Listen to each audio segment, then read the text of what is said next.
Now we need to look at how you behave and your thought processes and your thought patterns and how they trigger you to behave in a certain way.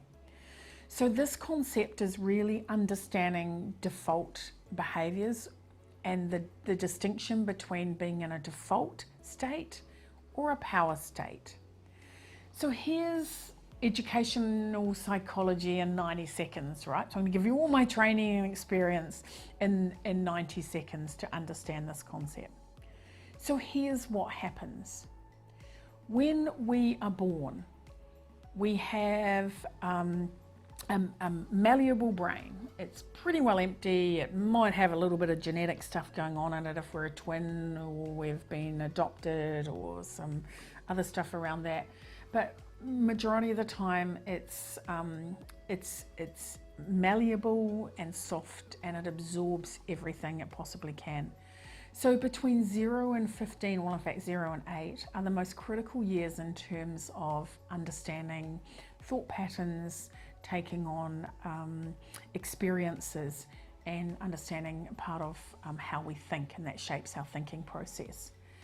So what we need to understand, and we don't often make that correlation, and organisations are now starting to do this when I'm working with their leaders around human-centred leadership, is understanding what our thought patterns are and what came up for us between that 0 and 15 years. So I look at 0 to 5, 6 to 10, 11 to 13, and 13 plus, right, as 4 quadrants that we go and investigate. And what comes out of that is there'll be situations, and this creates little stories in our heads, so it starts this process. So it might be that, for example, for me, I'll share a story. I had a pretty dysfunctional upbringing.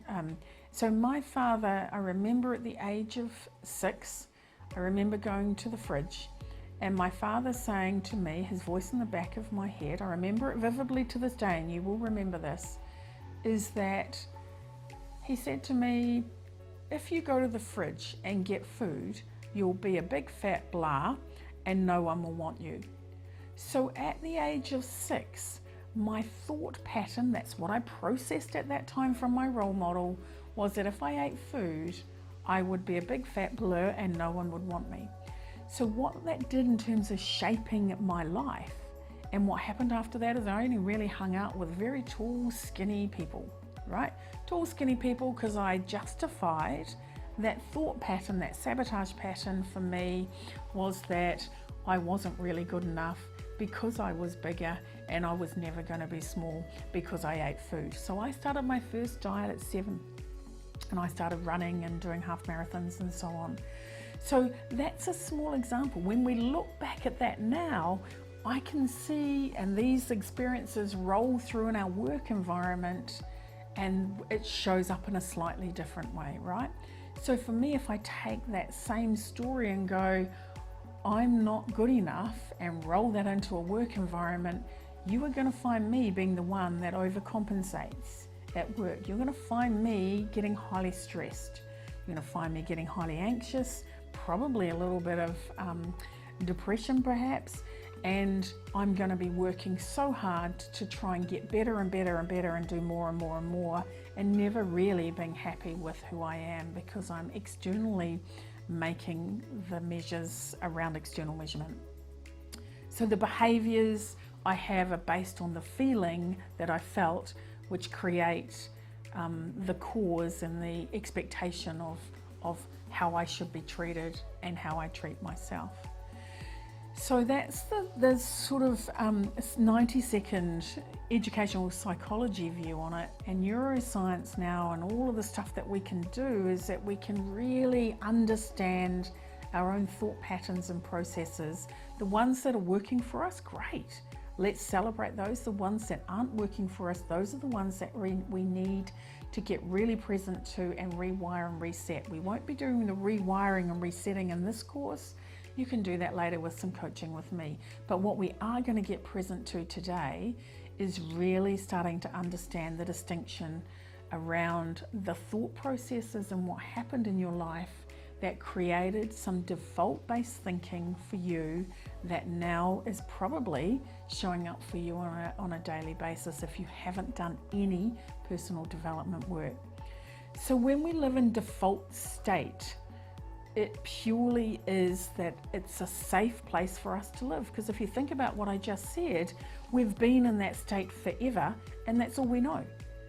So if it's a safe space, we can also make it very serious, very significant, and very dramatic, right? So we may know people, or we do it ourselves, where we create drama, we bring drama, we love drama, right? We want that drama in our lives because that keeps us in that state, because that's the only state we know.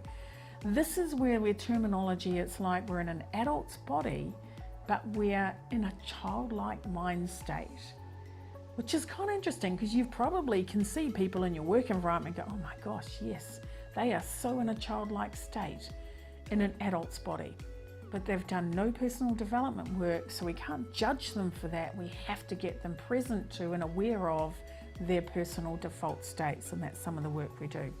You become very disconnected. What I mean by that is you just become quite tactical, so you go through motions, you go through just stages of getting stuff done.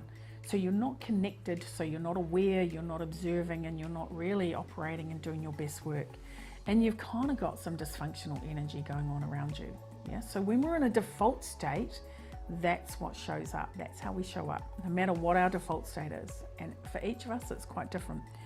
In a power state, we're quite different. So it's about we're setting inspirational goals. We're looking at understanding our core value-based system. We're looking at our purpose. We're doing self-development work. We're really connected to ourselves and being present, and we're in the organizations that we work in, and we're really owning our story. We are connected, and we have this empowered energy around us that people want to be around us.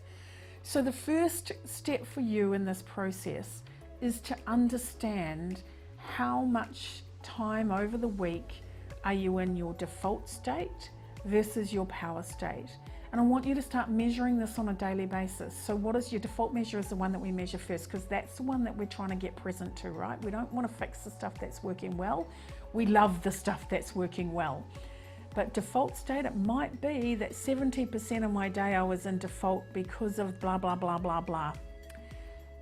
And 30%, obviously, if it's 100, I would be in my power state.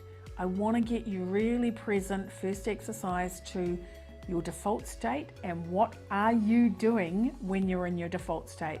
What patterns are you operating? So are you sabotaging? Do you have self-limiting beliefs? Are you telling yourself stories? Are you judging others? Are you comparing yourself to others? Are you making other people wrong and you right? Is there this sense of self-righteous? Are you operating from ego versus presence? What are the self-limiting behaviors, or the behaviors that are showing up for you in the patterns when you're in default versus power? So that's your exercise for now.